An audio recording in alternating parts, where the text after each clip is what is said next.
Now, unless you live under a rock or just don't turn on the internet or don't watch TV, you'd know that some sort of documentary is happening on one of the TV channels. I don't even know what channel it's on, in reference to the investigation about Labour and anti-Semitism.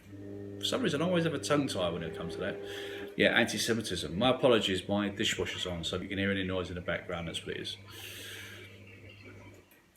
Now, what I wanted to talk about, on my last video, I was talked about the hypocritical side of my country and how people say one thing and then complain about what they've actually been fighting for.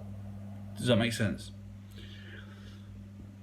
What you'll actually have in the Labour Party today is quite a few MPs will go on TV or go on the radio and say how bad it is that anti-Semitism is actually in the Labour Party.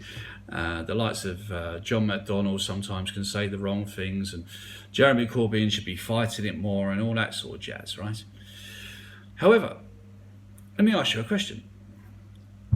If you knew that you belonged to a party and the leader that you consider to be anti-Semitic and has brought you the party into disrepute, would you do one or two things? Number one, stay in a party and literally be by the side of this person that you don't believe in and think is racist? Or would you number two, move to another party or even become an independent? Now, if you've got any morals, which are very far and few between it seems in the London area, then you would either be an independent or move to another party, which I'm sure there are a few parties that you can move to. For instance, the Lib Dems, I'm sure they would accept quite a few Labour MPs. If more people on their side and more votes on their side, the more better for them, so they can try and overturn the Brexit vote. But the rest of the MPs that decide to sit on the benches, stand as Labour MPs, are being hypocrites.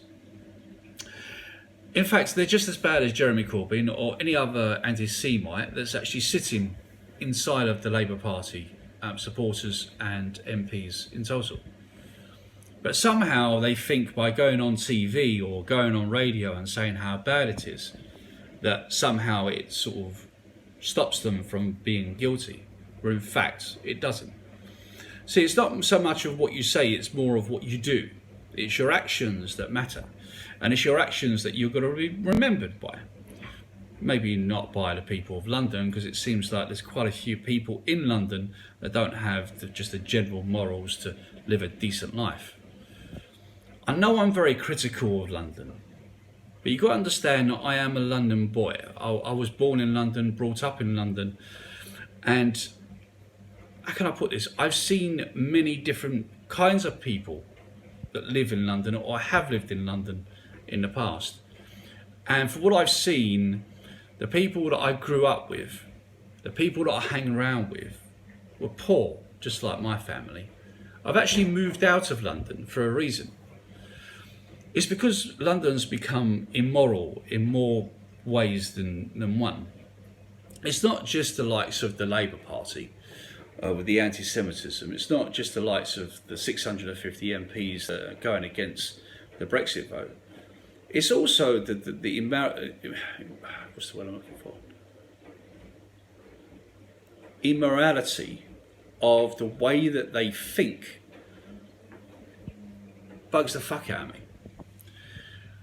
Now, you can be fine with gay people, you can be fine with transsexual people. There's never going to be an issue there. But what I do have problems with is when I see on TV or on the internet grown men walking around in London with nothing on other than a G-string and their thing hanging out. I'm not going to say it on YouTube because I'll probably get a mark for it. And you have young children dressed up in makeup and dressed in a really sexual way, and that immorality I just can't deal with, seriously. A lot of people may think that I'm just being old-fashioned and I'm showing my age, but if you really believe that that's what London should be, and that's what society should be, then there's something severely wrong with the way that you're leading your life. But I'm digressing a tad. Every single MP that's sitting in Parliament today for the Labour Party is just as bad as Jeremy Corbyn or John McDonnell or any one of the leaders there. There's no difference between you two because you're sitting down with the same man. It's your actions that matter, not what you say.